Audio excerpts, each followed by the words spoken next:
नमस्कार. संवाद प्रतिवाद या आमच्या विशेष कार्यक्रमामध्ये आपल्या सगळ्यांचं मनापासून स्वागत.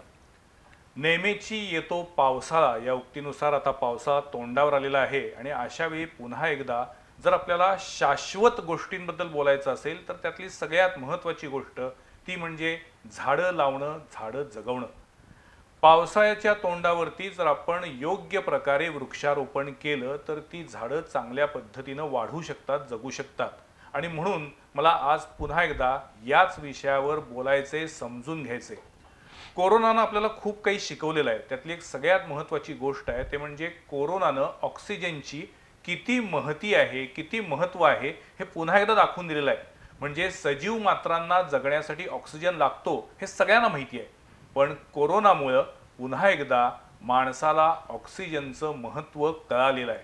आणि झाडं मोफत ऑक्सिजन देतात, पण तरीसुद्धा त्या झाडांची माणसाला किंमत असत नाही. स्वतःच्या स्वार्थासाठी ज्या पद्धतीनं आजवर आपण झाडं कापत आलेलो आहोत, जंगलच्या जंगलं उद्ध्वस्त करत चाललेलो आहोत, दुसरीकडे सिमेंटची जंगलं तयार करत चाललेलो आहोत आणि मग भरल्यापोटी चर्चा करायची की एकूणच पर्यावरणाचं नुकसान होतंय, ग्लोबल वॉर्मिंग होतंय.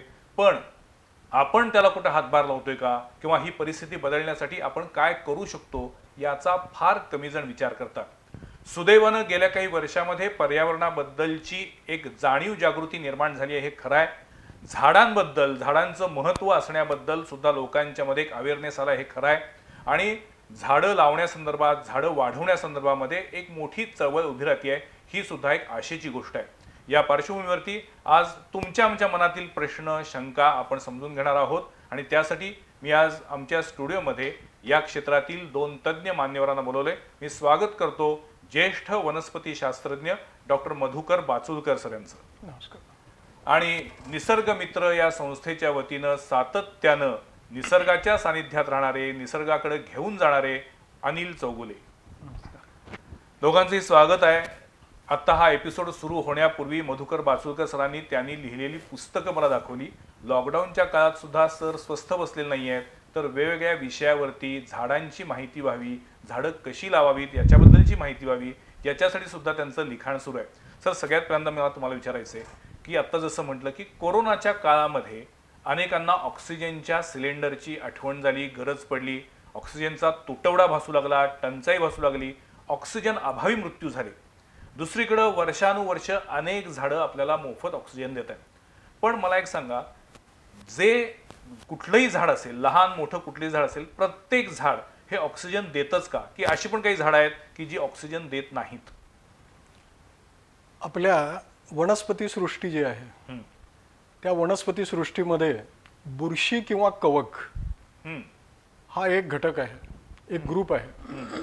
याच्यामध्ये हरितद्रव्य नाही. बर. हा ग्रुप जर सोडला तर जगाच्या पाठीवर असणाऱ्या सर्व हिरव्या रंगाच्या वनस्पती बर ऑक्सिजन देतात. बर. याला आमच्या भाषेमध्ये आम्ही प्रकाश संश्लेषण असं म्हणतोय. अच्छा. सगळ्या हिरव्या रंगाच्या ज्या वनस्पती आहेत, मग अगदी त्या शेवाळापासून, सूक्ष्मजीवापासून अत्यंत मोठ्या आकाराच्या झाडापर्यंत सर्व वनस्पती ऑक्सिजन देतात. बर. प्रकाश संश्लेषण ही जी प्रक्रिया आहे याच्यामध्ये हिरव्या रंगाच्या ज्या वनस्पती आहेत, वृक्ष आहेत किंवा विविध वनस्पती आहेत, त्याच्यामध्ये हरितद्रव्य पानामध्ये आहे म्हणून त्याला हिरवा रंग आहे. सूर्यप्रकाशाच्या मदतीनं म्हणजे दिवसा या सगळ्या वनस्पती हवेतला कार्बन डायऑक्साईड शोषून घेतात. बर. पानावर बारीक छिद्र आहेत, त्याला आपण पर्णछिद्र असं म्हणतो. त्या पर्णछिद्रामधून ते कार्बन डायऑक्साईड आत घेतात. सूर्याची उष्णता जी आहे ती शोषून घेतात आणि आत बायोकेमिकल रिॲक्शन घडतात.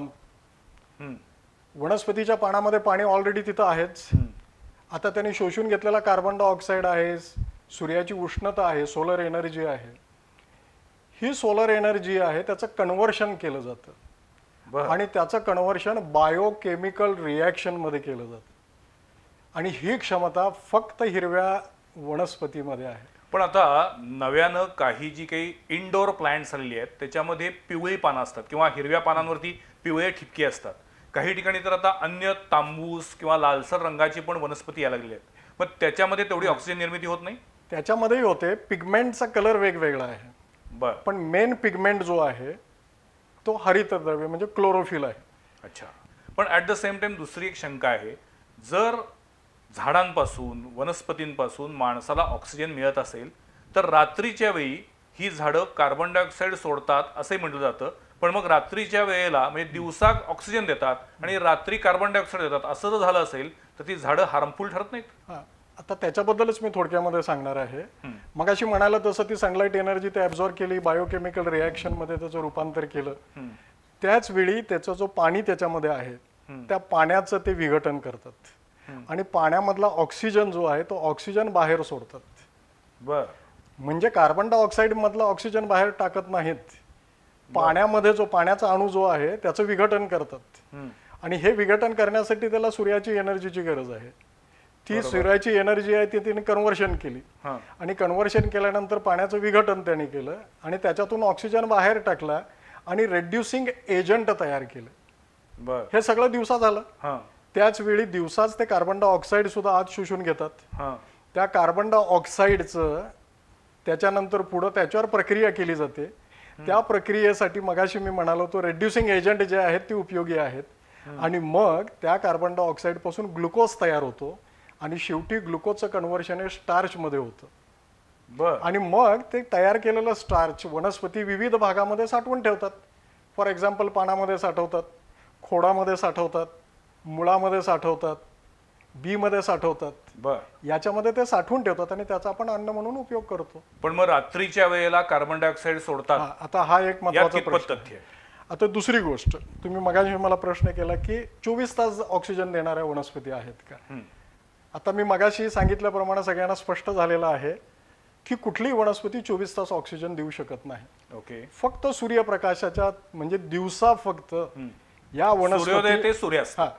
त्यावेळी ते ऑक्सिजन बाहेर टाकतात. पण ती त्यावेळेला उन्हामध्येच पाहिजे असं काय आहे का? नाही. सावलीमध्ये असेल तरी सुद्धा त्यांचं काम चालू असतं? चालू असतं. ओके. फक्त सूर्यप्रकाश पाहिजे. ओके. ही प्रक्रिया रात्री घडू शकत नाही, म्हणजे अगदी मूनलाईट मध्ये नाही किंवा आर्टिफिशियल लाईट असे जे लावले त्याच्यामध्ये सुद्धा फोटोसिंथेसिस होत नाही. बर.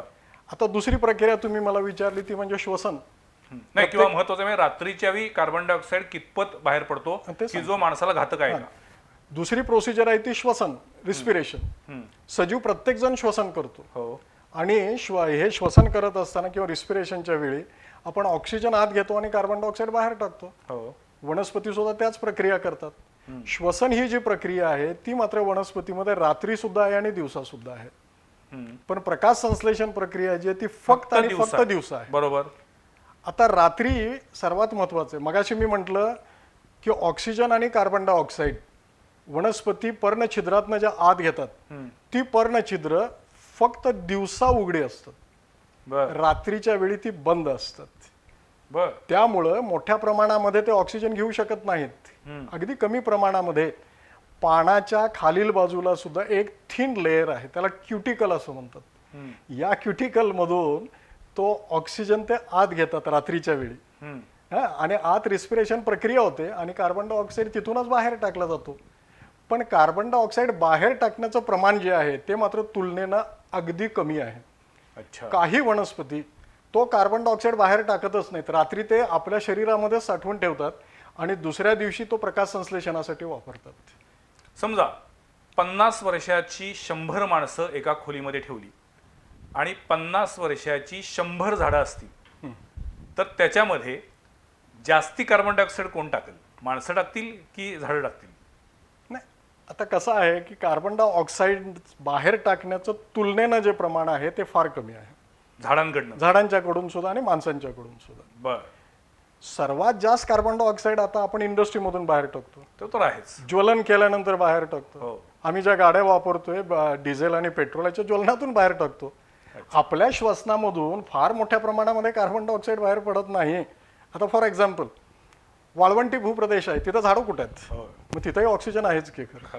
म्हणजे इथं तयार झालेला ऑक्सिजन काय तो फक्त इथंच राहत नाही, तो हवेमध्ये सगळीकडे समप्रमाणामध्ये बाहेर विभागला जातो.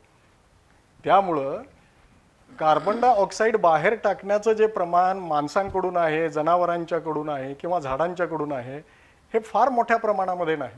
अच्छा. पण आपण केलेल्या इंडस्ट्रीज आणि मी मगाशी म्हटलं त्या सगळ्यांच्यामुळे कार्बन डायऑक्साईड नॅचरल श्वसन प्रक्रियेतून फार पडत नाही बाहेर नाही, कार्बन फार डायऑक्साईड. पडत नाही. अनिल चौगुले, आपण सातत्यानं बोलत असतो, तुमच्याकडनं खूप इंटरेस्टिंग माहिती मिळत असते.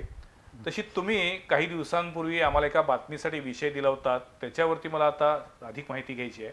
ते म्हणजे आपल्याकडं जी काही गावं आहेत त्या गावांची नावं वैशिष्ट्यपूर्ण आहेत. फणसवाडी असेल, म्हाळुंग असेल, तर या गावांच्या नावाचा आणि त्या त्या गावांच्या इतिहासातील वनस्पतींचा असा काही संबंध आहे? शास्त्रीयदृष्ट्या सांगू शकाल का?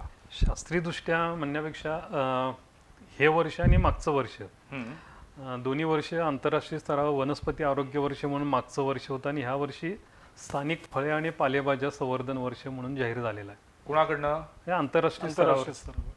तर स्थानिक फळभाज्या आणि पालेभाज्या वर्ष. बर, मग आपल्याकडच्या स्थानिक पालेभाज्या कुठल्या आहेत? तेच की त्या अर्थानंच एक आम्ही असा विषय डोक्यात घेतला की बाबा हे ज्या अर्थी वर्ष जाहीर झाले आणि एक महामारीचा एक नवीन आपण आजाराला सामोरं जातोय, तर ह्या अनुषंगानंच आंतरराष्ट्रीय स्तरावर एक मोठी म्हणजे त्याबद्दलच्या कॉन्फरन्स किंवा चर्चा होतात आणि त्यातनंच ही थीम ठरते. तर मग आपल्याला लक्षात आलं की आपण कोल्हापूर जिल्ह्यामध्ये बाबा अशा पद्धतीनं आता जर काम करायचं झालं तर काय करता येईल, म्हणून आम्हाला आमच्या चर्चेमध्ये आमच्या संस्थेच्या बैठकीमध्ये असा विषय झाला की काही वनस्पतीवरनं गावांची नावं पडलेली आहेत, खरंच ती वनस्पतीवरनं पडली आहेत का ह्याचा शोध घेण्याचं काम आम्ही करायचं ठरवलं. आणि त्या पद्धतीनं कोल्हापूर जिल्ह्याची सगळ्या गावांची यादी काढली. त्याच्यामध्ये जवळजवळ 80 गावं समोर आली की जी असावीत, वनस्पतीवरनं पडली असावीत. उदाहरणार्थ तुम्ही जसं म्हटलं म्हाळुंगे वगैरे, वडगाव, पिंपळगाव. अरे हो, वडगाव म्हणजे वडांच्या झाडांचं आगर असलेलं गाव. पिंपळगाव, पिंपळांची झाडं खूप होती. तर त्या अर्थानं बाबा खरंच आहे का, मग तिथल्या स्थानिक लोकांशी बोलायला पाहिजे, तिथल्या ज्येष्ठ नागरिकांशी बोलायला पाहिजे. म्हणून मागच्या 6 महिन्यापूर्वी हा 80 गावाचा दौरा आम्ही पूर्ण केला. आणि ते करत असताना मग तिथल्या ज्येष्ठ नागरिकांच्याकडूनच शक्यतो किंवा एक आजीबाई किंवा आजोबा यांच्याकडूनच माहिती मिळेल असं संकेत होते. गावाचा इतिहास काय, पूर्वी कसं होतं गाव, अशा अर्थानं काय आहे. सर्वसामान्य माणसाला पालेभाज्या म्हटल्यानंतर मेथी, पोकळा, चाकवत, पालक, झालंच तर शेपू, या पलीकडे माहित नाहीत. पण या पलीकडे काही पालेभाज्या आहेत ज्या स्थानिक आहेत असं म्हणता येईल? खूप भाज्या आहेत आणि तो आपल्या म्हणजे आमच्या संस्थेमार्फतच आम्ही गेली अनेक वर्ष त्याच्यावर सुद्धा काम केलं. म्हणजे रानभाज्या हा विषय जर घेतला तर परवाच आता 2-3 वळीव झाले. वळवाच्या पावसाला लगेच आपल्याकडं ह्या भाज्या उगवायला पण चालू झाल्या. त्याच्यामध्ये मला वाटते घिटोळी नावाची वनस्पती आत्ता भाजी ऑलरेडी आलेलीच आहे. आणि आपल्याकडचं किंवा एकूणच आता एक वैशिष्ट्य म्हणायला हरकत नाही की जे स्थानिक लेवलला जे पिकतं, जे तयार होतं ते आपण खाल्लं गेलं पाहिजे. हे उदाहरणार्थ आपल्याकडे आता मी म्हटलं की बेलेवाडी, बेलाच्या झाडावरून नाव पडलेलं आहे, किंवा कोल्हापुरात बेलबाग आहे, ते बेलाच्या झाडावरूनच बेलबागेचं नाव पडलेलं आहे. आणि बेलफळं आता इतक्या मोठ्या प्रमाणात आता झाडाला लागलेली आहेत, पण आपण फक्त तो सोमवारी फक्त महादेवाला घालायचं याच्या पलीकडे विचार करत नाही. त्याचा औषधी गुणधर्म काय ते पण बघितले पाहिजे आणि ते सेवन केले पाहिजेत. अच्छा. पण आपण बेलफळ अनेक लोकांना मी विचारलं की बेलफळ आम्ही कधी खाल्लंच नाही असंच लोकांचं उत्तर येतं. पण ते खाण्याचं फळ आहे? हो. अरे बापरे. तेच अशी बरीच फळं आहेत की जी आपल्याला किवी माहित झाले, चायनामधनं येणाऱ्या नवीन नवीन फळांची माहिती लागली आहे, पण आपल्याकडच्या फळांची माहिती नाही. आणि हेच दुर्दैव आहे आपलं. आणि म्हणून कवटे गुलंद म्हणून सुद्धा कवट्याच्या झाडावरून पडलेलं गाव आहे, नरसोबाजीवाडीच्या पासून 5 किलोमीटर अंतरावर. म्हणून तिथं कवठाची बर्फी चांगली मिळते. पण आता ती खरंच ओरिजिनल आहे की नाही याचा शोध घ्यायला पाहिजे. त्याला वास असतो, बरीचशी साखरच असते त्यामध्ये. तर अशा बऱ्याच गोष्टी शोधण्यासाठी आम्ही हे बघितलं तर लक्षात आलं की बऱ्याच ठिकाणी अशा पद्धतीची रचना आहे आणि तशी होती आणि त्या पद्धतीने तिथलं आचरण होतं, तिथलं खाल्लं गेलं जात होतं. आणि हे करत असताना बरीच माणसं भेटली आणि त्या माणसांच्याकडं जुनं वाण किंवा जुनं जे बी बियाणं आहे. म्हणजे मला आठवते की आमच्या लहानपणी बंपर नावाचं फळ आमचे वडील आणायचे आणि ते साखरेमध्ये मिक्स करून खाल्लं जायचं. म्हणजे त्याला त्याला पपणच म्हणतात, संत्री मोसंबीच्याच कुळातलं आहे. अच्छा. तसं म्हाळुंगे नावाचं फळ आहे, म्हणजे आपल्या कोल्हापूरच्या अंबाबाईच्या हातामध्ये जे काय देवीच्या हातामध्ये जे फळ आहे ते म्हाळुंग्याचं फळ आहे. आणि त्याच्यावरून एक लक्षात आलं की पूर्व, पश्चिम, उत्तर, दक्षिण चारी बाजूला म्हाळुंग्याची गाव आहेत 4 तालुक्यामध्ये. आणि त्या म्हाळुंग्याच्या गावामध्ये ज्यावेळेला आम्ही गेलो त्यावेळेला लक्षात आलं की बऱ्याच लोकांनी सांगितलं की पूर्वीच्या कालावधीमध्ये इथून म्हाळुंग जात होती, देवीला अर्पण केली जात होती. पण खातच कोण नव्हतं. आणि पण अजून महालुंग्याचे औषधी गुणधर्म काय? ते सर मला वाटते ते जास्त सांगतील त्याच्यावर. सगळ्या लिंबूच्या कोळातली जी झाडं आहेत हा, त्या सगळ्यांना औषधी गुणधर्म आहे, सी विटॅमिन. सगळे. कारण त्याच्यामध्ये व्हिटॅमिन सी आहे आणि ॲरोमॅटिक ऑइल आहे त्याच्यामध्ये. अच्छा कुठलंही पान चुरगळून पाहिलं की त्याला वास येतो लिंबूच्या पानाला. सर, मला या निमित्तानं विचारायचंय की आता अनेकांना बागकाम करायची हौस असते, आवड असते, तर मला सांगू शकाल का की घरच्या घरी औषधी गुणधर्माच्या कोणत्या झाडांची लागवड करता येईल? अशा असंख्य वनस्पती आहेत. नाही, पण की ज्या आता- आपल्याला आता- कोल्हापुरामध्ये उपलब्ध असतील आणि लावता येतील आणि जगतील. आता कोरोनाच्या पिरियडमध्ये आम्हाला औषधी वनस्पतीचं महत्व लक्षात यायला हो, लागलं. खरंय. तुम्ही पाहिलं गुळवेलेला एकदम महत्व आता आलं, होय. अश्वगंधाला महत्व आलं. हो. आता ही गुळवेल आणि अश्वगंधा तुम्ही जर कुठल्याही घराच्या अंगणामध्ये जाऊन पाहिलं तर ह्या वनस्पती कधीच दिसणार नाहीत आपल्याला. प्रामुख्यानं आपल्याकडं इंडोर प्लांट्स म्हणून जे लावतो किंवा आपल्या बागेमध्ये म्हणा, रस्त्याच्या कडेनं म्हणा, आम्ही जे काही वृक्ष लावलेत, वनस्पती लावलेत, त्यातल्या मेजॉरिटी वनस्पती आणि वृक्ष हे विदेशी आहेत. हम्म. आता फॉर एक्झाम्पल मागच्या वेळी बोललो आपण हा मुद्दा, बरोबर. भारतामध्ये 50,000 वनस्पतीच्या प्रजाती आहेत. हम्म. या 50,000 पैकी 20,000 विदेशी प्रजाती आहेत आपल्याकडे. अरे बापरे. आता तुम्ही कोल्हापूरचंच उदाहरण घ्या ना. रस्त्याच्या कडेनं बघितलं तर ज्याला आपण महाराष्ट्राच्या वृक्ष म्हणून मान्यता दिलेली आहे, जारूळला किंवा तामंडला, ही झाडं कधी पाहिलेत तुम्ही? नाही. पण जिकडं बघाल रेन तिकडं ट्री. रेन ट्री आहे, हो. गुलमोहर आहे, गुलमोहर आहे. हे सगळे विदेशी वृक्ष आहेत. बर. पण ज्याला महाराष्ट्राचं मानचिन्ह म्हणून आता मान्यता दिलेली आहे, असे जारूळ किंवा तामण कुठं दिसतं का आपल्याला? ते दिसत नाही आहेत. वड पिंपळाची झाडं वड कमी व्हायला लागलेली पिंपळ आहेत. पूर्वीच्या काळामध्ये पहा, रस्त्याच्या कडेनं सगळे वड आणि पिंपळच हो, होते. हो. ब्रिटिशांच्या काळामध्ये जे रस्ते बांधले गेले त्यावेळी सगळ्या बाजूनं सुद्धा वड पिंपळ उंबरच होते, कडुलिंब होता. पण आता सगळे कट करून आम्ही आता काय लावले, गुलमोहर लावलं, पिचकारीची झाडं लावली, रेन ट्री लावले. तसाच प्रकार आपल्या बागेमध्ये पण आहे. बागेमध्ये सुद्धा मेजॉरिटी वनस्पती ज्या आपण लावतोय शोभेच्या म्हणून, त्यातल्या मेजॉरिटी या विदेशी आहेत. पण आता दुसरा शोभेची एक झाडं जी असतात ती सुद्धा, सॉरी मी तुम्हाला इंटरप्ट करतो, पण जी शोभेची झाडं असतात ती सुद्धा ऑक्सिजन देतात ना? सगळी ऑक्सिजन देणारी आहे. हिरवं पान आहे म्हणजे ऑक्सिजन सगळे ऑक्सिजन देणार आहेत. फक्त अलीकडच्या काळामध्ये या विदेशी वनस्पतींचा खप मोठ्या प्रमाणामध्ये व्हावा. नाही, म्हणजे आता तर अनेक फेसबुक पेजवर असं येतं की हे झाड तुमच्या बेडरूम मध्ये लावा, ऑक्सिजन वाढेल. हे झाड तुमच्या हॉलमध्ये लावा, सौंदर्यपूर्ण पण आहे, ऑक्सिजन पण वाढेल. त्यात कितपत तथ्य म्हणजे इनडोअर प्लांट्सना अधिक महत्व आलेलं आहे. पण मला असं वाटतं की त्याकडे पॉझिटिव्ह नजरेने बघायचं झालं तर निदान झाडांविषयीची आवड निर्माण झाली, हा एक भाग आहे. पण इनडोअरसाठी अशी देशी झाडं पण आहेत का? आहेत. कुठलंही देशी विदेशी असा फरक करायची गरज नाही. बर. देशी वृक्ष ऑक्सिजन देतात, विदेशी वृक्ष सुद्धा ऑक्सिजन देतात. पण ज्या पद्धतीनं अलीकडच्या काळामध्ये सोशल मीडियावर त्याच्या नको असलेल्या गोष्टी सांगितल्या जात आहेत, त्यामुळे लोक जास्त आकर्षित होत आहेत. म्हणजे नको असलेलं म्हणजे हे तुम्ही इंडोर प्लांट जे आहेत ही सगळी 24 तास ऑक्सिजन देतात, रात्रीच्या वेळी सगळा कार्बन डायऑक्साईड शोषून घेतात. कुठली वनस्पती रात्री कार्बन डायऑक्साईड घेऊ शकत नाही. फक्त मासल वनस्पती आहेत, सक्युलंट म्हणतो आम्ही आमच्या भाषेमध्ये. या सक्युलंट वनस्पती फक्त त्यांची पर्णछिद्र रात्रीची उघडी असतात. बघा, म्हणजे कुठली झाडं?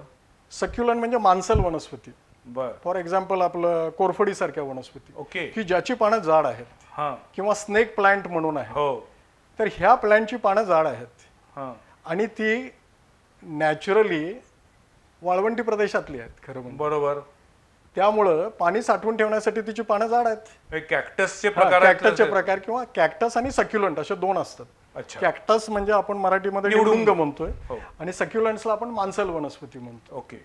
तर या वनस्पतीची पानं जाड आहेत आणि ती वाळवंटी प्रदेशात असल्यामुळं त्यांच्या शरीरामध्ये असलेलं जे पाणी आहे ते बाहेर टाकू नये, साठवून ठेवण्यासाठी म्हणून दिवसा त्याच्या स्टोमॅटा बंद असतात, पर्णछिद्र बंद असतात. बर. बघा कितीतरी काय गोष्टी निसर्गाने आम्हाला केलंय खरंच अफलातून. अहो, आम्ही पाणी वापरताना कधी विचार करत नाही, खरंय. पण वनस्पती विचार करतात. त्यामुळे वनस्पतीकडून शिकण्यासारखं आहे की नाही बघा.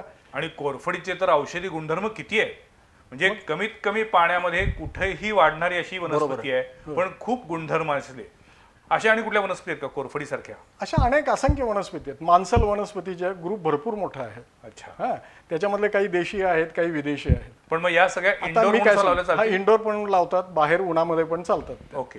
आता या वनस्पती काय करतात की रात्रीच्या वेळी त्यांची पर्णछिद्र उघडी असल्यामुळे ते रात्रीच्या वेळी कार्बन डायऑक्साईड घेतात. फक्त कुठल्या मासल वनस्पती, सक्युलंट, बाकीचे घेत नाहीत. पण ते कार्बन डायऑक्साईड घेऊन ऑक्सिजन मात्र बाहेर टाकत नाही. टाकत नाही. सकाळी दुसऱ्या दिवशी ऑक्सिजन बाहेर टाकतात. फक्त कार्बन पण डायऑक्साईडचं तरी फिक्सेशन रात्रीच्या वेळेला कार्बन डायऑक्साईड शोषून घ्यायचा आणि दिवसा मात्र तुम्हाला ऑक्सिजन द्यायचा. हा म्हणजे मला असं वाटतं की दुप्पट उपकार करतात मानवजातीवरती. म्हणून काय प्रत्येक वनस्पतीचं वैशिष्ट्य आहे. हा, आणि त्या याच्या गुणधर्माप्रमाणे त्या ऑक्सिजन देतात. आता असं सांगितलं जातं की इंडोर प्लांट जे आहे ते मोठ्या प्रमाणामध्ये ऑक्सिजन देतात. तर असं नाहीये. नाहीये. इव्हन आपल्या संस्कृतीमध्ये सुद्धा म्हणजे विदेशी याच्यावरच बोललं पाहिजे असं काही नाही. आपल्याकडे पण चुका आहेत. आपण अगदी पारंपरिक पद्धतीनं आजपर्यंत असं म्हणत आलोय की वड, पिंपळ, उंबर, कडुलिंब हे 24 तास ऑक्सिजन देतात असं आपण म्हणतो. हो. पण तेही चुकीचं खोटं आहे, चुकीचं आहे. बरोबर. कुठलंही असू दे, कुठलीही वनस्पती रात्री ऑक्सिजन देत नाही हे ठरलेलं आहे.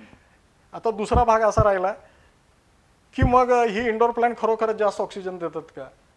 आता काही ठिकाणी तुम्ही पाहिलं असेल की ऑक्सिजन पार्क म्हणून होय. अनेक शाळा, कॉलेजेस, सरकारी शासकीय ऑफिसेस याच्यामध्ये तुळस लावलेली आहे. होय. अनेक ठिकाणी तिथं इंडोर प्लांट्स लावून ठेवलेले आहेत आणि ते ऑक्सिजन देतात म्हणून सांगतात. ऑक्सिजन देतात ते मलाही मान्य आहे ना, पण तेवढीच फक्त ऑक्सिजन देतात असं नाही ना. दुसरा आपल्याकडे अजून एक गैरसमज असा आहे की आपली तुळस वनस्पती जी आहे जी मेडिसिनल आहे आपल्याला माहित आहे, हो. तर ही वनस्पती ओझोन वायू बाहेर टाकते असा अजून एक गैरसमज समज आहे. आहे. तर कुठलीही वनस्पती असं करत नाही, ओझोन बाहेर टाकत नाही. आता पण जेवढं- तुळशीमुळं काही वेळा डास वाढतात असंही म्हणतात. कशामुळं? तुळशीमुळे नाही जिथं एक लक्षात तुळस घ्या. आहे तिथे सायंकाळच्या नाही, वेळेला हे पण डास चुकीचं जास्त आहे. असतात. काही गैरसमजुती आहेत आपल्याकडे. ओके. उलट तुळशीमध्ये ॲरोमॅटिक ऑइल आहे. गवती चहा माहिती आहे, त्याच्यामध्ये हो. ॲरोमॅटिक ऑइल आहे.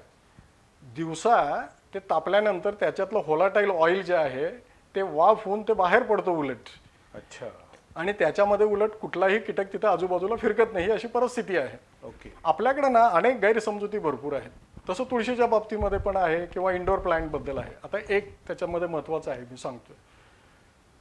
वनस्पतीचा जेवढा आकार मोठा, जेवढी त्याची व्याप्ती जास्त, पर्णसंभार एवढा जेवढा जास्त. पर्णसंभार जास्त, गेल्या वेळी तुम्ही बोला तुम्हाला लक्षात आहे ते. जेवढा फांद्या जास्त, जेवढी पानं जास्त तेवढा ऑक्सिजन ऑक्सिजन बाहेर जास्त. असणार. बरोबर. मग मला सांगा, सक्युलर ही जी प्लांट्स आहेत आपली इंडोर प्लांट एवढीशीच आहेत ना. हो. मग ती वड आणि पिंपळ देतो एवढा ऑक्सिजन देतो देऊच म्हणणं शकणार चुकीचं नाही. आहे. बरोबर. मग फक्त वड पिंपळच जास्त ऑक्सिजन देतात असं नाही. आपल्याकडे जेवढ्या आकाराने मोठ्या असणारे वृक्ष आहेत, वनस्पती आहेत, त्या सगळ्याच ऑक्सिजन जास्त देतात. नाही, तुम्ही म्हणता ते बरोबर आहे, पण आता वड पिंपळासारखी झाडं लावायला अपार्टमेंटच्या भोवतीनं जागाच असत नाही. त्यामुळं त्या मानानं किमान आपापल्या घरामध्ये जो कोणी इंडोर प्लांट आणून लावतोय त्याला किमान एक सुरुवात तरी म्हणता येईल आपल्याला, आणि एक वनस्पतींबद्दलचं प्रेम म्हणता येईल. मला अनिल चौगुले सर तुम्हाला विचारायचं आहे की तुम्ही दरवर्षी रानभाज्या महोत्सव करता, हे तुमचा कल असतो की सर्वसामान्य माणसाला आपल्याकडच्या ज्या काही उपलब्ध भाज्या आहेत त्याची माहिती व्हावी. आता पावसाळ्याच्या तोंडावरती अशा कोणत्या भाज्या लावणं शक्य आहे? परसामध्ये, अंगणामध्ये, टेरेसवरती, बाल्कनीमध्ये अशा कोणत्या भाज्या तुम्ही सजेस्ट करू शकाल की ज्या कुठेही उगवतात? आता ह्याच्यामध्ये रानभाज्यांच्या बाबतीमध्ये सांगायचं झालं तर हिची पावसाच्या पाण्यावरच ती उगवून येतात. बरं. त्यामुळे पाऊस पडला तरच ते उगवतात. 12 महिने नाहीत. 12 महिने नाहीत. त्यामुळे पावसाळ्यातले 4 महिनेच त्याचा आपल्याला आस्वाद घेता येणार. नाही, पण मग समजा पाऊस लागत नाही अशा ठिकाणी बाल्कनीमध्ये ठेवले तर चालणार नाही? चालणार की, पण ती त्याला जे काही पावसाचं पाणी ज्या वेळेला पडेल त्याच वेळेला ते पोचवणार आहे. म्हणजे नुसतं पाणी घालून त्या वाढणार नाही? नाही, तशा वाढणार नाहीत आणि तेवढं त्याला पूर्ण वर्षभर वाढणार. वाढणार नाही. बर. फक्त पावसाळ्याच्या 4 महिन्यातच त्याच सीझन मध्ये येणार. कुठल्या कुठल्या अशा भाज्या? आता आपल्याला मी मगाशी म्हटलं तसं सांगता येईल आपल्याला की आता शेवगा हा आपण रानभाजीतच मोडतो, कारण शेवग्याची शेंगच खातो आपण. पण शेवग्याचं झाड खूप मोठं असतं. नाही, पण ते आपल्याला पाहिजे तेवढं आपल्याला उंचीला ठेवता येतं. त्याला जर पानाची भाजीच करायची ठरवली तर आपल्याला ते करता ते आपल्याला खाऊन ओके. कट करून ठेवता येतं. आता दुसरा मुद्दा आपल्याकडे भोकर म्हणून जे आहे हां. त्याचं लोणचं आणि तिची भाजी करतात. हो, हे बरोबर. सुद्धा आपल्याला जर ते करवंदासारखी छोटी फळं असतात ती. बरोबर. फळं असतात, पण ती पिकल्यानंतर पांढरी असतात. अच्छा. त्याचं लोणचं छान होतं आणि त्याची कच्च्या फळाची भाजी पण होती. बर. ते तुम्ही जर मोठ्या बॅरेलमध्ये जर लावलं तर मला वाटतं बऱ्यापैकी त्याला भोकरं पण लागू शकतात आणि ते आपण वापरू पण शकतो. अच्छा. आणि थोडंसं ते कुंडीपेक्षा जर जराशी अंगण किंवा परसबाग असेल तर त्याच्यामध्ये ते लावायला हरकत नाही. अहो, आता अंगण आणि परसबाग दुर्मिळ व्हायला लागले. नाही, कुठं मग मिळेनाच झाले त्याच्यामध्ये शहरामध्ये. मग आता ग्रामीण भागात ठीक आहे. मगाशी आपण म्हटलं तसं काही वेलवर्गीय वनस्पती आहेत, म्हणजे मायाळू असेल, गुळवेल असेल, हां. ह्या वेलवर्गीय वनस्पतीपासून आपल्याला रानभाज्याचा आस्वाद आपल्याला घेता येतो. बरं. अशा बऱ्याच वेलवर्गीय वनस्पती आहेत की त्या आपल्याला पावसाळ्यामध्ये तेवढंच आपल्याला लावून आपल्याला त्याचा आस्वाद त्या घ्या- कुंडीत पण लावता कुंडीत येतील. आणि कुंडीतच सर्वात लावता येतं. महत्वाचं आहे, चौगुले म्हणतात तसं, या रानभाज्या नैसर्गिकपणे वाढलेल्या असतात, तण म्हणून वाढलेल्या आहेत, शेतामध्ये आहेत, रस्त्याच्या पण कडेला माणूस शेतापर्यंत जातच नाहीये, रस्त्याच्या कडेला गाडीतनं आहे. खाली उतरत नाही, उतरला तरी रस्त्याच्या कडेला बघत नाहीये. रस्त्याच्या कडेला बऱ्याचदा गटार तुंबलेलं दिसतंय. म्हणून आम्ही त्याला म्हणून हा रानभाज्या मुद्दा येतोय. सगळं सांगण्याची कारण काय आहे की एकूणच सगळी लाईफस्टाईल एवढी बदल चालली आहे की अशा वेळेला आपल्याकडं तुझं आहे तुझं पाशी हे निसर्गाने खरंच आपल्याला दिलेलं आहे, पण आपण ते बघत नाहीये.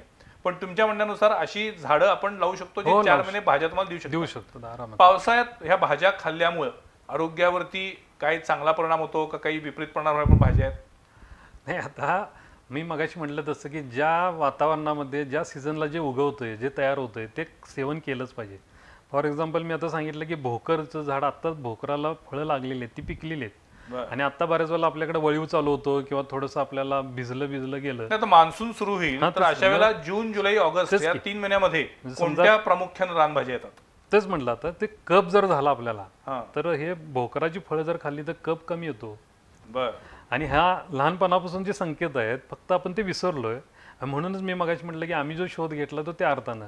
आता त्यातला एक आम्हाला लक्षात आलेला एक मुद्दा की मी काटेबोगावच्या भागात गेलो होतो, तिथं चिबूड नावाचं फळ मला मिळालं. बर चिबूड म्हणजे काकडीतला मोठा प्रकार आहे, हो बरोबर, येस आता लक्षात आलं. हा, पण चिबूड हा विशेष संपला. संपलाय, खरं आहे. मग आता ज्यांनी मला म्हणजे मला वाटतं आबा कांबळे म्हणून जे आहेत काटेबोगावला, हो त्यांच्या सर्वोदय हा, संस्थेचे. तर त्यांच्या शेतावर मी गेलो होतो. तर त्यांनी ज्या दिवशी मी गेलो त्यांना मी असं बोललो की मी ह्या कामासाठी आलोय, तर ते म्हणले मी बियासाठी जे फळ ठेवलेलं आहे चौगले सर, मी तुमच्यासाठीच ते असावं, मी तुम्हाला आज देणारच. पण त्यांनी मला आवर्जून ते पण मग दिलं. चिबूड मध्ये पण काही औषधी गुणधर्म आहेत? ते मला वाटते एक लक्षात घ्या की ज्या रानभाज्या आहेत आपल्या सगळ्या, त्या सगळ्या औषधी गुणधर्म असलेल्याच आहेत. अच्छा, म्हणून आम्ही जे पुस्तक लिहिलंय निसर्ग मित्र मार्फत, त्याचं नाव सुद्धा औषधी रानभाज्या असंच आहे किंवा आरोग्यदायी रानभाज्या असंच आहे. अशा कुठल्या रानभाज्या आहेत की आता ज्या for- आता मी म्हणतोय की आता घरच्या for घरी लावता example, येतील? लावायची गरजच सामान्य नाही. माणसाला एक नाही, आता लक्षात घ्या मी तुम्हाला म्हणलं ना, अपार्टमेंट आहेत, बंगले आहेत की त्यांच्याकडे त्यांना इच्छा आहे, तर ठीक त्यांना आपण काय सांगू शकाल? कसं आहे, रानभाज्याचं कल्टिवेशन हा प्रयोग अद्याप केला गेलेला नाही, अच्छा, ते नॅचरल उगवती. नॅचरली उगवलेले आहेत. आता कसं आहे, आपण ज्यावेळी कल्टिवेशन करतो, हम्म, लागवड करतो, तेव्हा त्याला आम्ही फर्टिलायझर देणार हे द्यायची काही गरज नाही. हम्म, त्यामुळे त्याचे मूळ गुणधर्म आहेत ते कदाचित कमी होऊ शकतील. ते बरोबर. त्यावर फार मोठं काम झालेलं नाही, संशोधन झालेलं नाही. हे आळू जसं लावावं लागत नाही, हा, ते आपोआप उगवतं. आता फॉर एक्झाम्पल तुमची बाग आहे, थोडीशीच बाग आहे आपल्या घराच्या समोर, तिथं घोळ कायमच उगवते ना. घोळ नावाची वनस्पती आहे. आजपर्यंत आपल्या कोल्हापूरमध्ये बाजारामध्ये ती भाजी विकायला यायची, हम्म, जी घोळीची भाजी यायची अनेक दिवस, बरोबर आहे ना. हम्म, मग ही घोळ तर आपण तिथंच जिथं आहे तिथंच उगवलेलीच असते ना. बरोबर. मग त्या घोळीमध्ये आयर्न कंटेंट भरपूर आहे. हम्म, त्यामुळं आयर्न कंटेंट, हिमोग्लोबिन कमी अशी जी ओरड आहे, मग त्या वनस्पतीमधून आपल्याला मिळू शकतं ना. तशी आंबोशी पण कुंडीत येते. आंबुशी नावाची वनस्पती कुंडीमध्येच उगवते. मोरशेंड नावाची वनस्पती आहे, आपल्या आजूबाजूला सगळी उगवते. त्यानंतर भोपळ्याचा वेलही उगवू शकतो हो, आणि भोपळ्याची पानं पण खातात पाने भाजीसाठी. हे करू हो. शकतात. त्याच्यानंतर तुमचं टाकळा, हा. टाकळा तर तण म्हणून सगळ्या बाजूने आहे ना, रस्त्याच्या कडेनं सुद्धा आहे. आणि म्हणून कोल्हापुरात टाकाळा हे नाव तयार झालं असेल. कदाचित त्याच्यावरून पडलेलं असेल. तिथं ती वनस्पती बरोबर आहे. विपुल प्रमाणात मिळते म्हणून. अच्छा. मग त्याच्यामध्ये सुद्धा स्किन डिसीज कमी करण्याचं गुणधर्म आहेत ना. अशा असंख्य वनस्पती आहेत. गोखरू नावाची वनस्पती आहे, जिथं पाणी कमी आहे अशा कोरड्या ठिकाणी ती वनस्पती उगवते आणि त्याची फळं जी आहेत ती किडनी स्टोनवर उत्तम औषध आहे. अरे बापरे. ती पानाची भाजी जरी खाल्ली आपण तरी सुद्धा मूतखडा कमी होतो आपल्याला. काय आहे, मुळात या भाज्या आहेत त्या खायच्या आहेत हेच कोणाला माहिती असत नाही. म्हणजे ते तण उगवलेलं आहे किंवा काहीतरी घाण उगवलेली आहे असं आपल्याला ते वाटतं. त्यामुळे पहिल्यांदा ते आधी माहीत करून घेतलं पाहिजे. तेच म्हणून मला एक त्याच्यामध्ये मांडायचं आहे, लोकांना विदेशी इंडोर प्लॅन्टचं इंटरेस्ट आहे. हम्म, ठीक आहे ना, चांगल्या दिसतात, आमचं काहीच म्हणणं नाही, फक्त चुकीच्या समजुतीनं ते लावू नये तेवढंच आमचं म्हणणं आहे. बरोबर. आणि ज्या आपल्या स्वतःच्या वनस्पती आहेत, आता तुम्ही सांगितलं आपण बोललं त्या आपल्या आजूबाजूला उगवतात, पण त्याच्याकडे आमचं दुर्लक्ष आहे. पण मग सर रस्त्याकडेला कुठली झाडं लावायची असतील तर लावावीत? रस्त्याच्या कडेला सुद्धा आता कसं केलं जातं पहा, आपल्याकडे रस्त्याच्या कडेनं झाडं लावली जातात. आता बहावा वाढायला लागलाय. पण ती लावत असताना त्याच्या खाली ड्रेनेजची पाईपलाईन गेलेली आहे का, हो, बाजूला कुठं गटार आहे का, त्याचा पहिल्यांदा शोध घ्या ना. किंवा जिथं झाड तुम्ही लावणार आहात त्या झाडाच्या वरच्या बाजूने टेलिफोनच्या केबल्स गेलेत का, विजेच्या केबल्स गेलेत का पहा. अगदी अगदी. आज कोल्हापूरमध्ये बघा ना तुम्ही, सगळी झाडं विजेच्या केबलच्या खालीच आहेत. अहो सर, मी जिथं राहतो राजारामपुरी नवी गल्लीमध्ये, तिथे हा खूप मोठा प्रॉब्लेम आहे. घराच्या माझ्या समोर उत्तम 2 झाडं आलेली आहेत, पण दरवर्षी तोडतात, पावसाळ्याच्या आधी लोक येतात MSCBची झाडं तोडून आता जातात. त्याचा एक हे चुकीचं असं आहे की तो फांद्या तोडल्यामुळं त्यांचं बरोबर आहे.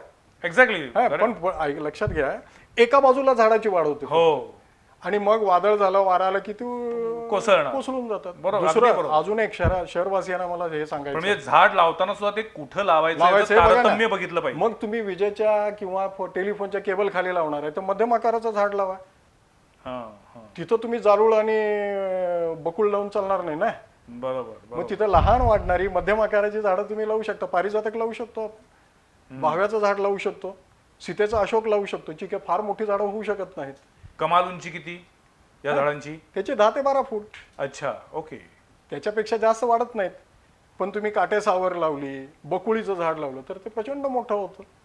मग हा विचार तिथं लावताना केला पाहिजे. अजून एक आपल्या शहरामध्ये नव्हे, भारतामध्ये प्रत्येक शहरामध्ये हा एक प्रॉब्लेम आहे. आता परवा सुद्धा मोठं वादळ झालं, हो, त्या वादळामध्ये अनेक झाडं उन्मळून पडली. हो. पेपरला आलं होतं, वाचलं असेल, यातली मेजॉरिटी झाडांची विदेशी होती.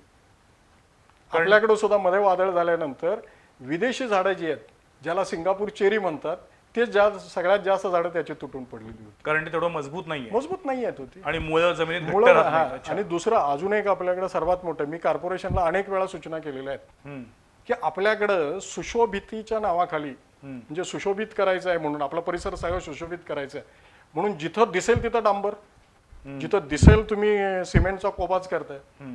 म्हणजे माती दिसायचीच नाही, जमीन दिसायचीच नाही. आज कोल्हापूरमध्ये काय परिस्थिती आहे बघा ना. सगळे डांबरी रस्ते आहेत, बाजूनं फुटपाथ सगळे त्या पेवर ब्लॉकनं किंवा सिमेंट ब्लॉकनं हे केलेले आहेत. म्हणजे कुठेही जमीन उघडी नाही. म्हणजे शाहूपुरी, राजारामपुरी सारख्या अनेक भागांमध्ये तर रस्त्याच्या दोन्ही बाजूला सिमेंटचे कोबे केलेत, 5 ते 6 फुटीचे कोबे केलेत. त्यांनी तर कोबे तुम्ही म्हणता, करा- माती खरंच गायब हा, झाली. आता मला त्याच्याबद्दल नाही, मला त्या झाडांच्या बद्दल प्रेम आहे म्हणून पहिल्यांदा सांगतोय.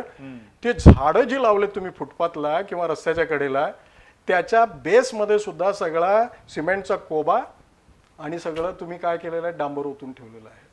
त्यामुळे काय होतं, आता मगाशी आपण त्याचा जसं बोललो, श्वासच गुदमरत असेल. मग तेच मला सांगायचं, मगाशी आपण श्वसनावर बोललो, हो, म्हणजे नुसतेच पानं श्वसन करत नाहीत, मुळं सुद्धा श्वसन करतात वनस्पतीची. आणि ह्याच्यामध्ये जमिनीमधला जो ऑक्सिजन आहे ते घेतात ते. म्हणून आपण मशागत करत असताना कायम हे का हो, हलवतो, माती त्याचं खरं खालीवर कारण ते करतो आहे. आपण. बरोबर, मग बरोबर. मला सांगा, एवढी मोठी झाड आहे, त्याला किती ऑक्सिजन लागत असेल हो? आणि तुम्ही तर त्याचा गळा दाबून टाकलेला आहे. बाहेरचा माती नाही, त्याला सगळं बंद केलेलं, बाहेरनं ऑक्सिजन जात नाही, जमिनीतलं नाहीच आहे.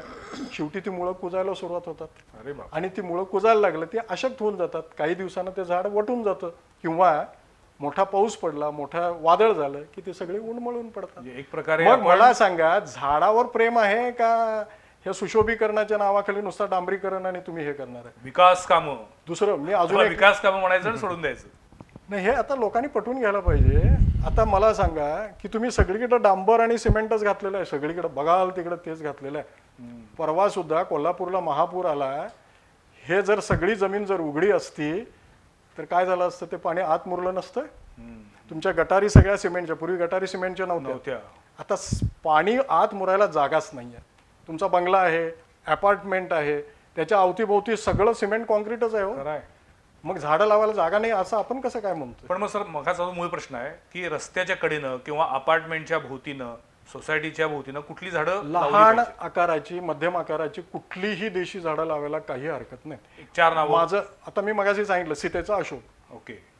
तुम्ही बाहावा लावू शकताय तिथं, बरं. पारिजातक लावू शकताय, कुंती लावू शकताय.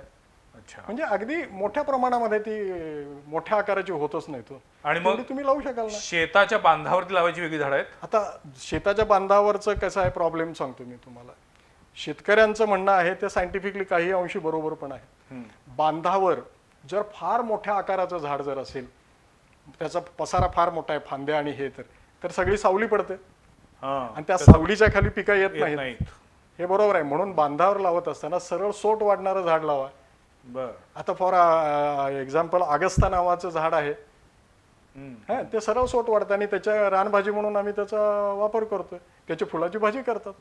क्या आता दुसरं, आम्ही या समजुतीमुळं आपल्या शेतकऱ्यांनी आपल्या शेताच्या आजूबाजूला आणि बांधावर असलेली सगळी झाडं तोडून टाकलेली आहेत.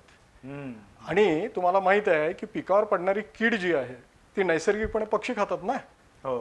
पण पक्षी डायरेक्ट आकाशात खाली जमिनीवर कधीच उतरत येत नाही. नाही. तो टप्प्याटप्प्यानं उतरतो. पहिला एखाद्या झाडावर थांबणार, बरोबर आहे फांदीवर ना? थांबणार, अगदी बरोबर. मग आता झाडच नाही तर पक्षी येणारच कसे तुमचे? हे ह्या चक्कर आहे. सगळ्या गोष्टीचा विचार करायला पाहिजे. खरं आहे. आम्ही नुसतं सुशोभीकरण, मॉडर्नाइज हे सगळं भंकस आहे सगळं. तुम्ही निसर्गाचा विचार करा, पर्यावरणाचा विचार करा. फक्त माणसाचा विचार करू नका. माणसाबरोबर झाडांचा विचार करा. झाडांच्या बरोबर आपल्या आजूबाजूला जे पशुपक्षी आहेत ना त्यांचा विचार करा ना. मला सांगा, पक्षी येऊ शकत नाहीत ना तिथं? खरं आहे. मग त्यांना उतरायला काहीतरी झाडं नको आहेत बाजूला? हो. आम्ही सगळी झाडं तोडूनच टाकलेली आहेत सगळी. का तर मला जास्त उत्पन्न मिळायचं आहे. पण झाड कुठलं लावायचं हे तज्ज्ञांना विचारून तुम्ही लावू शकाल ना. आता बकाणी लिंब नावाचं झाड आहे. ते काय फार मोठं वाढत नाही हो, सरळसोट वाढताना 4-5 फांद्या येतात. झाड लावा ना झाड तसं. आणि माझं दुसरं एक मत आहे की प्रामुख्याने माणसाने लावत असताना आपल्या क्लायमॅटिक कंडिशनला सुटेबल असणारी देशी झाडं लावावीत. अच्छा, त्या मुद्द्याकडे मी येतो. पण अनिल चौगुले, मला तुम्हाला विचारायचं आहे, सध्याच्या काळामध्ये पावसाळ्याच्या सुरुवातीला अनेकांना कुंडी काम, बागकाम करायची इच्छा होते. अशा वेळेला कोणतंही रोप लावण्याची सुद्धा एक शास्त्रशुद्ध पद्धत असेल. आम्हाला जरा ते झाड कसं लावायचं हे दाखवू शकाल का तुम्ही? कुठलंही झाड लावत असताना किंवा कुंडीत झाड लावत असताना कुंडी कशी भरायची ही आपल्याला माहिती असणं गरजेचे आहे. सगळ्यात महत्त्वाची, कुंडी सिलेक्ट करताना त्या कुंडीला खाली होल आहे का नाही ते पहिल्यांदा बघणं गरजेचं आहे. असं होल असणं गरजेचं आहे, कारण आपण ज्यावेळेला पाणी घालतो त्यावेळेला पाणी जास्त झालं तर इथून ड्रेन व्हायला ते उपयोगी पडतं. म्हणून होल असलेलीच कुंडी पहिल्यांदा सिलेक्ट करणं गरजेचे आहे. त्यानंतर सुरुवातीला थोडेसे बारीक खापरीचे तुकडे किंवा दगडगोटे वगैरे टाकून सुरुवातीला बेस थोडासा घालावा. ते थोडं झाल्यानंतर थोडीशी माती त्याच्यामध्ये घालावी. 2-3 थोडीशी माती घातल्यानंतर थोडंसं खत जे आपण घरातच तयार करू शकतो. आपल्या घरातला भाजीपाला असेल किंवा जेवणापूर्वीचा जो कचरा असेल त्याच्यापासून हे खत तयार करता येतं आणि हे घरीच तयार केलेलं खत आहे. असं 3 लेअर असे वेगवेगळ्या टप्प्यावर केले की हे सगळं मिक्सिंग होतं चांगलं. थोडीशी माती, थोडेसे दगडगोटे आणि थोडंसं खत असं मिक्स करून ही कुंडी भरायची. मला वाटतंय जवळजवळ अर्ध्यापेक्षा जास्त माती, खत आणि थोडेसे दगडगोटे अशा पद्धतीनं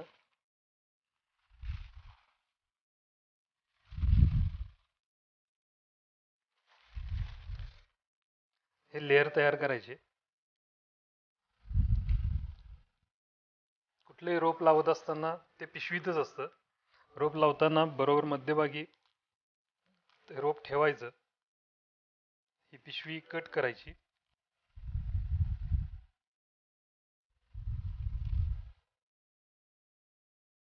रोप लावत असताना हातानं दोन्ही बाजूला प्रेस करायचं.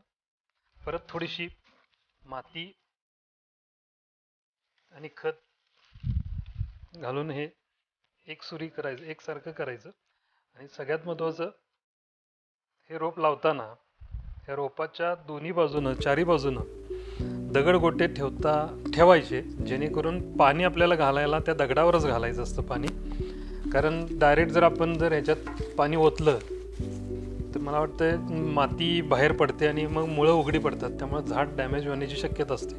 तेव्हा कधीही कुठलंही झाड लावताना त्या बुंदेच्या भोवतीनं चारी बाजूनं असे दगड ठेवणं गरजेचे आहे. आणि एकदा दगड ठेवले की त्याच्यावर आपल्याला पाणी घालता येईल. आपण लावलेली जी वनस्पती आहे त्याचं नाव आहे गुळवेल. ही गुळवेल वनस्पतीची नुसतं कटिंग जरी लावलं तरी ते जगतं येतं. आणि ह्या गुळवेलचे औषधी गुणधर्म भरपूर आहेत. ही रानभाजी म्हणून सुद्धा, भाजी करून सुद्धा खाल्ली जाते. ह्याचे स्टेम कटिंग असतात, ते कटिंगसुद्धा काढा तयार करून सुद्धा तो खाल्ला जातो. हिची कवळी पानंसुद्धा कच्ची खायला हरकत नाही. तर असं गुळवेलचं आपल्याला बऱ्याच वेळेला मनी प्लॅन्ट आपण लावतो, पण गुळवेल अनेकांच्याकडे नाही आहे. त्यामुळं मला असं वाटतं की कुंडीत जी झाडं लावायची ती आपली वेलवर्गीय आणि आपली देशी झाडं आणि विशेष करून औषधी उपयोगी पडणारी झाडं जर आपण लावली तर मला वाटतं आपल्यालाच भविष्य काळामध्ये त्या वनस्पतीचा चांगला आस्वाद किंवा उपयोग करून घेता येईल. तर आपण बघितलं की कुंडीमध्ये सुद्धा झाड लावण्याची एक पद्धत आहे.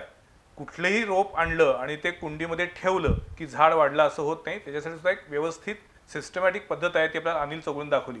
मला आता पुढचा प्रश्न तुम्हाला विचारायचा आहे की या सध्याच्या पावसाळ्याच्या काळामध्ये निसर्ग मित्रचा वेगळा काही उपक्रम तुम्ही राबवणार आहात का? आता ह्या वर्षी आम्ही असं ठरवलंय की शहरीकरण आणि मला वाटतंय की हा कोरोनाच्या पार्श्वभूमीवर आपल्याला सामुदायिक तर काही एकत्र येता येणारच नाही. तेव्हा प्रत्येकानं आपल्या घरादारामध्ये आपल्या परिसरामध्ये मगाशी आपण म्हटलं तसं ह्या वर्षी वेलवर्गीय वनस्पतीवर फोकस व्हावा. बर. आणि वेलवर्गीय वनस्पती प्रत्येकानं आपल्याला जे जे काय लागतं आता सगळीकडे तीच चर्चा आहे की आपल्याला कोरोनाच्या पार्श्वभूमीवर आता आपल्याला ऑक्सिजन मिळवायला पाहिजे, अमुक व्हायला पाहिजे, काय म्हणतं इम्युनिटी पॉवर वाढवायला तशा काय रोगप्रतिकारशक्ती वाढवणाऱ्या वनस्पती तसा आहार पाहिजे. तसा आहार पाहिजे. तर या सगळ्या याच्यामध्ये आम्ही आता काही हे फिरल्यानंतर जी काही आपल्याला वाहनं मिळाली किंवा बियाणं मिळालं त्याची काही प्रोसेस चालू आहे. आता रोपं तयार करायचं चालू आहे काम. आणि वेलवर्गीय वनस्पतीवरच ह्या वर्षी जोर द्यायचा असं आम्ही ठरवलंय. पण मग तुम्ही त्या बिया वाटणार आहात? बिया वाटणार आहेत. काही ठिकाणी आम्ही रोपं तयार करायचं काम पण चालू आहे. हे विशेष करून कोहळा असेल, राजीगर असेल, मग मगाशी म्हटलं तसं मायाळ असेल, गुळवेल असेल, गवतीच्या असेल, अश्वगंधा असेल, चिबूड सारखं ते फळ, तिची पण भरपूर फळं म्हणजे रोपं तयार झालेली आहेत. तर हे थोडंसं लोकांनी आपापल्या परसबागा परत जिवंत करायला पाहिजेत. आणि जे जे आपल्याला लागतंय, जे आपल्याला गरजेचं आहे, म्हणजे आडुळसा सुद्धा आता खोकला झाला काय झाला तर आडुळशाचा सुद्धा उपयोग व्हायला पाहिजे. तर त्या अर्थानं आम्ही काही लिंबूवर्गीय वनस्पती म्हणजे लिंबू तर आहेच, मला मगाशी मी म्हटलं तसं म्हाळुंग्याचं फळ आहे, अशी बरीच लिंबूवर्गीय किंवा आंबटवर्गीय सुद्धा वनस्पतींची रोपं आम्ही तयार करायला लागलोय. अनेक जण आता आपापल्या टेरेसवरती बाल्कनीमध्ये भेंडी, टोमॅटो, कडीलिंब अशा भाज्या सुद्धा घ्यायला लागल्या. हो, घ्यायला लागले. तर त्याच्यासाठी जे बाजारात मिळतं ते बियाणं आणून लावणं योग्य की घरातल्या घरात सुद्धा आपल्याला ते बियाणं तयार करता येतं? आता ती एक वेगळीच म्हणजे भेंडी आणलेली आहे तर त्या भेंडीतलं बी काढून टाकलं तर ते रुजतं का? नाही, आता एक लक्षात घ्या की आपण ज्या भाज्या म्हणून आता खातो, ज्या मार्केटमध्ये मिळतात त्या मेजॉरिटी सगळ्या हायब्रिड्स आहेत. म्हणून आपले मूळ जे वाण आहेत, पूर्वी मेथीच्या भाजीला जी चव होती ती आता आहे का? नाही. खरं आहे. पूर्वी भेंडीला जी चव होती ती आताच्या भेंडीला आहे का? वांग्याची चव बदललेली आहे. म्हणजे अजूनही त्यातल्या कृष्णाकाठीची वांगी जरा चांगली वाटतं. फक्त काय झालंय, उत्पादन वाढवण्यासाठी सगळ्या हायब्रिड्स लावले जातात. जास्तीत जास्त उत्पादन अजून मिळावं म्हणून त्याला मॅन्युअर्स भरपूर, रासायनिक खतं, कीटकनाशक, आणि मग रासायनिक खतं वापरली जास्त, त्यामुळं त्या पिकांची नैसर्गिक जी प्रतिकार शक्ती आहे ती नाहीशी झाली. ऍडव्हर्स कंडिशन मध्ये त्यांना वाढू द्या ना, त्यांच्या प्रतिकार शक्ती निर्माण होते. आज कोरोनामध्ये भारतामध्ये मृत्यूचं प्रमाण का कमी आहे त्याचं खरं कारण इथं आहे, कारण आपल्या शरीरामध्ये इम्युनिटी आहे, आपल्या शरीरामध्ये प्रतिकार शक्ती आहे तेवढी अमेरिकेच्या नाही. 12 गावचं पाणी पिऊन आलेलं आहे त्यामुळे त्याच्या शरीरामध्ये ऑटोमॅटिक ते. म्हणून एक लक्षात घ्या, फार सुखी राहण्यापेक्षा थोडस ऍडव्हर्स कंडिशन मध्ये राहण्याचा आपण खाल्ले पाहिजे. जर मला सांगा, असलं जर सगळं धान्य आणि सगळं अशा पालेभाज्या आपण किंवा भाज्या जर खात असू तर आपली प्रतिकारशक्ती वाढणारच कशी? याच्यासाठी हे वर्ष जे आहे ना ते त्याच्यासाठीच आहे.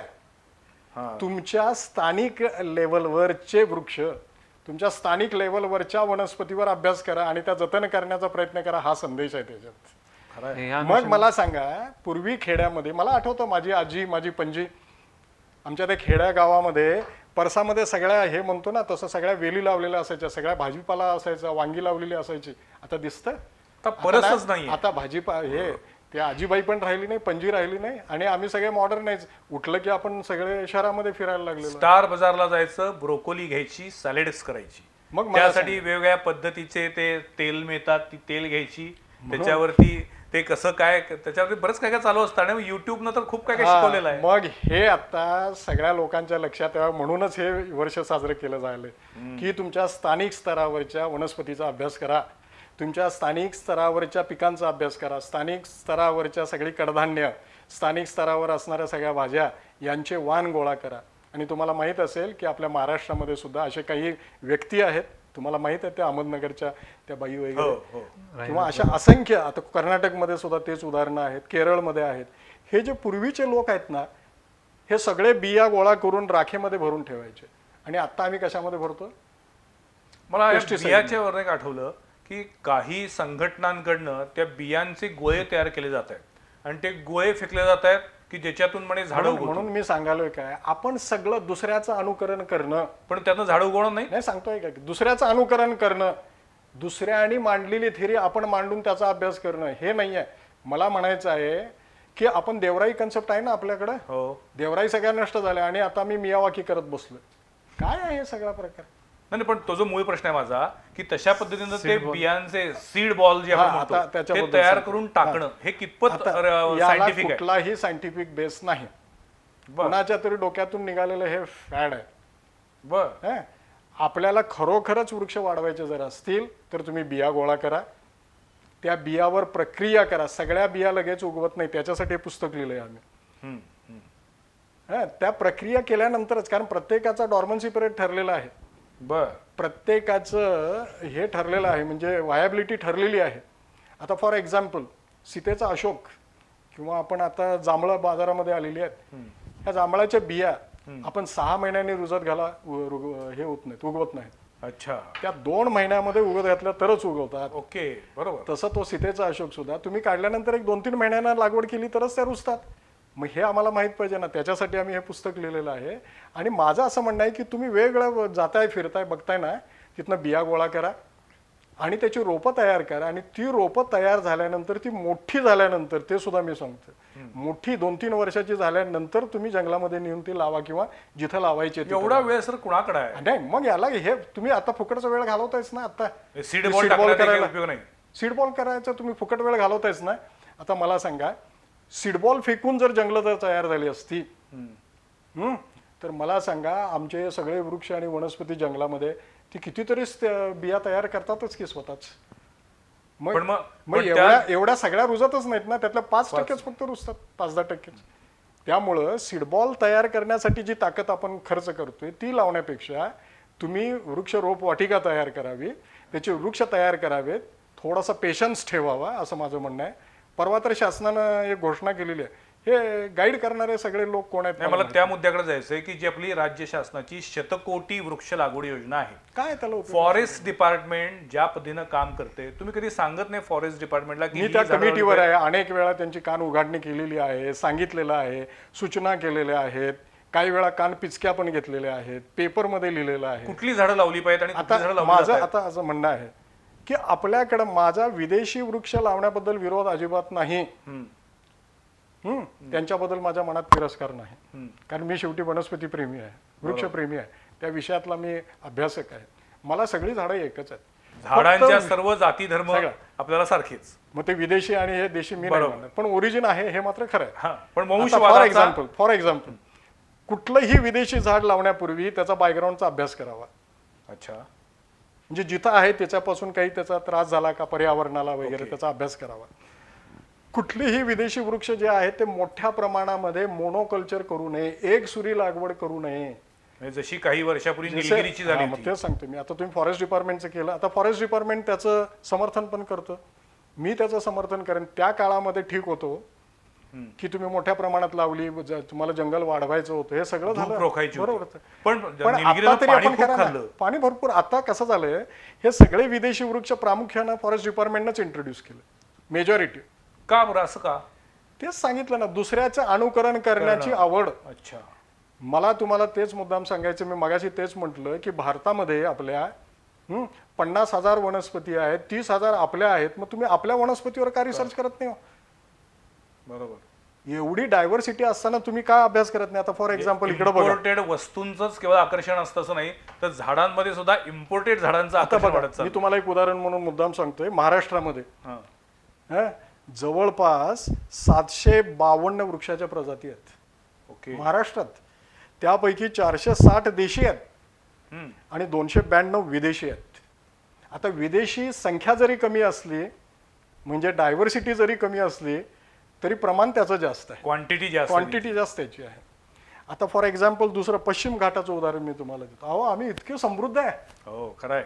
आता या पश्चिम घाटामध्ये 5,000 वनस्पतीच्या प्रजाती आहेत. बाप रे. आणि त्याच्यापैकी बघा, मी मुद्दाम हे सांगतोय तुम्हाला की 650 वृक्ष प्रजाती आहेत, 650.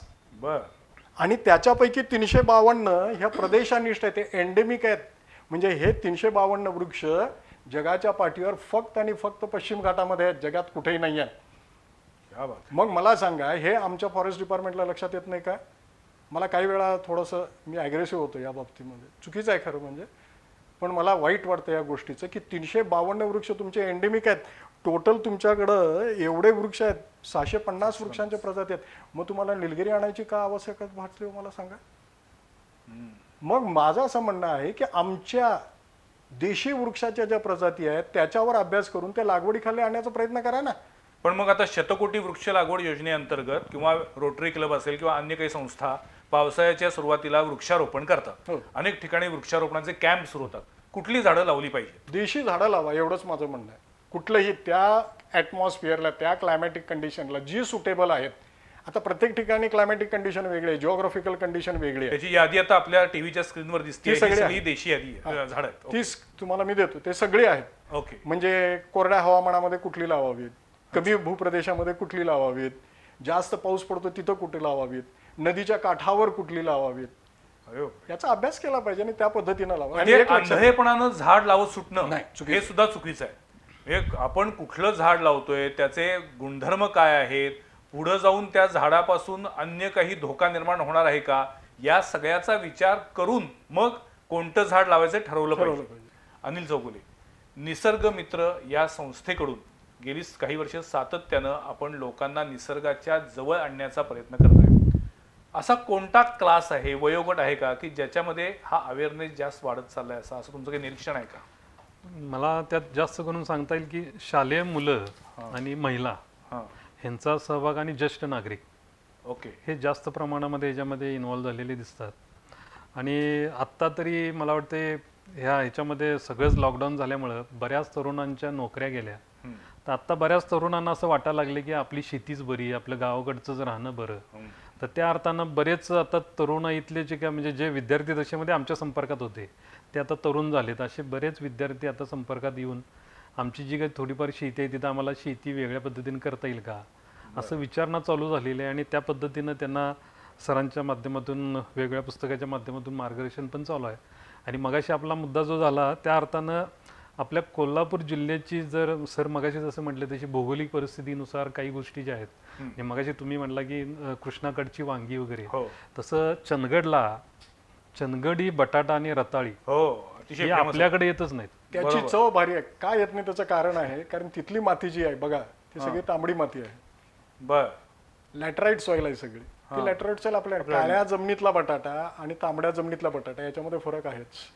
फक्त पण माझं म्हणणं असं आहे की तो आपल्या तालुक्यामध्ये आपल्या जिल्ह्यामध्ये तालुका आहे तर ते आपल्याला खायला मिळायला ते पाहिजे. बेळगावकडेच जातं सगळं. तिकडेच जातं. हो. बघा ना, काजूची झाडं हो. तिकडे जातात, आपल्याकडे नाही येत ना, कारण त्याला ठराविक क्लायमॅटिक कंडिशन, ठराविक प्रकारची ॲडॅफिक कंडिशन सगळं लागतं त्याला. पण मग कोकणातली नारळाची झाडं आणि आपल्याकडची कोल्हापुरातली नारळाची झाडं त्याच्यातही याच्यातही फरक आहे. फरक असतो.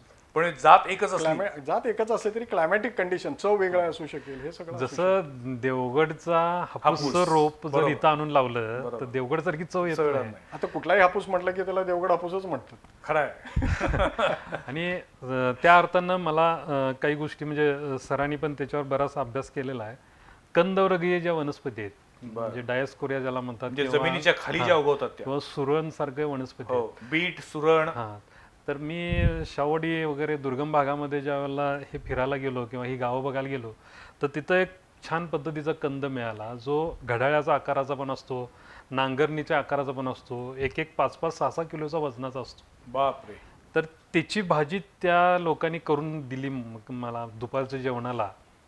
ते करून दिल्यानंतर ते म्हणले ह्याच्यातले बाकीच्या साईडच्या बाजूचे जे कंद आहेत ते जमिनीत तुम्ही नेऊन लावले तरी येतील. मी आता ते लावलंय, ते या लागलेलं आहे. तर माझं म्हणणं असं की 12 महिने आपण बटाटा आपल्याकडे मिळतो, तर अशी कंदवर्गीय वनस्पतींची जर ज्यांची जंगलाला लागूनच शेती आहे तिने अशी जर शेती केली तर मला वाटते बटाट्याला जो भाव मिळेल तसा भाव त्याला मिळू शकेल.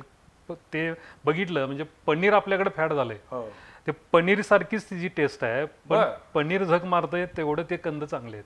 कर्नाटकमध्ये दरवर्षी शिर्शी आणि कुमठ्यामध्ये या कंदमुळाचं प्रदर्शन भरवलं जातं. मी दरवर्षी जातो आणि ते प्रदर्शन आम्ही कोल्हापूरमध्येही भरवण्याचा प्रयत्न केला, पण मधल्या 2 कोरोना पिरियडमध्ये काही जमलं नाही, तर आम्ही तिथेही करण्याचा प्रयत्न करणार आहे. ही कंदमुळं प्रामुख्यानं पश्चिम घाटातल्या जंगलामध्ये आणि कोकणामध्ये ह्या सगळ्यांना ओळखीचे आहेत. आणि तुम्ही बघा रस्त्याच्या कडेनं सगळे कंदच विकायला असतात, आपल्याकडे ते माहीत नाही लोकांना. त्यामुळे इथेही प्रदर्शन असं भरवून इथल्या लोकांच्या मध्ये आपल्या या देशी वनस्पतीबद्दल प्रेम निर्माण करण्याचा आम्ही आता भविष्यकाळात प्रयत्न नाही, करणार. त्यातला एक आपण सक्सेसफुल झालं रानभाजी जे आहे, जे करांदा म्हणतात ज्याला, म्हणजे त्याच्या पानाला म्हणजे वेल वर्गीज आहे तो, त्याच्या पानाच्या शेजारीच त्याला कंद लागतात बटाट्यासारखे, आणि ते बरेच लोक कोकणातले उपवासाला त्याची बटाट्याची भाजीसारखी भाजी करून खातात. आम्ही त्याच्या पुढे जाऊन आता त्याच्याबद्दलचं केलेलं, त्याच्या पानं आळूच्या पानाची जशी वडी केली जाते तशी त्याच्या पानाची पण वडी करायला लोकांना सांगितले, आम्ही करतो. आणि ते बरीच लोक आता आवडीनं तो कंद, आता याला पाऊस पडायला चालू झाला की तो वेल ऑटोमॅटिक वाढायला चालू झालेलेच आहेत. निसर्गमित्र संस्थेनं रानभाज्यांपासून बनवण्याचे पदार्थ याची एकदा स्पर्धा घेतलेली होती आणि इतके अप्रतिम एकापेक्षा एक स्वादिष्ट पदार्थ झालेले होते म्हणजे आपण कल्पनाही करू शकणार नाही. आपल्या या सध्याच्या फास्टफूडच्या जमान्यामध्ये अत्यंत पौष्टिक आणि शरीराला उपयुक्त अशा गुणधर्माची अनेक रानभाज्या आहेत आणि त्याच्या अतिशय उत्तम रेसिपीज तयार होऊ शकतात. मला वाटतं ही चर्चा अजून एक 2 तास केली तरी संपणार नाही आहे. मला पुन्हा एकदा या दोन्ही मान्यवरांना बोलवायचं आहे, कारण हा आपल्या सगळ्यांच्या रोजच्या दैनंदिन जगण्याशी निगडीत विषय आहे. आपण थोडासा अभ्यास केला, थोडासा विचारपूर्वक आपण जर एखाद्या गोष्टीकडे बघायचं ठरवलं तर झाड कुठलं लावायचं, ते कुठं लावायचं, ते कसलं लावायचं, या सगळ्याबद्दल सुद्धा आपल्याला माहिती मिळू शकते. फक्त एकच आहे, मुळात झाडांविषयी प्रेम असलं पाहिजे आणि ते प्रेम केवळ आंधळं असून उपयोग नाही, तर ते डोळसपणानं असलं पाहिजे. तरच त्या झाडाला पण त्याचा उपयोग होईल आणि पर्यावरणाला उपयोग होईल. आणि मला असं वाटतं की आजच्या चर्चेतून आपल्याला हे समजलेलं आहे की सरसकट कुठलंही झाड, सरांनी सांगितलं की परदेशी आहे, विदेशी आहे म्हणून ते वाईट आहे असं नव्हे, तर आपल्या इथल्या ज्या काही आपली भौगोलिक कंडिशन आहे त्याला सूट होणारं, आपली जी गरज आहे ती गरज ओळखून घेऊन त्या झाडाचं आपण रोपण केलं पाहिजे. आज या चर्चेमध्ये हे दोन्ही मान्यवर सहभागी झाले, मार्गदर्शन दिलं, याबद्दल मी त्यांचे आभार मानतो. पुढच्या सोमवारी पाहायला विसरू नका आणखीन एका विषयावरील चर्चा संवाद प्रतिवादमध्ये. नमस्कार.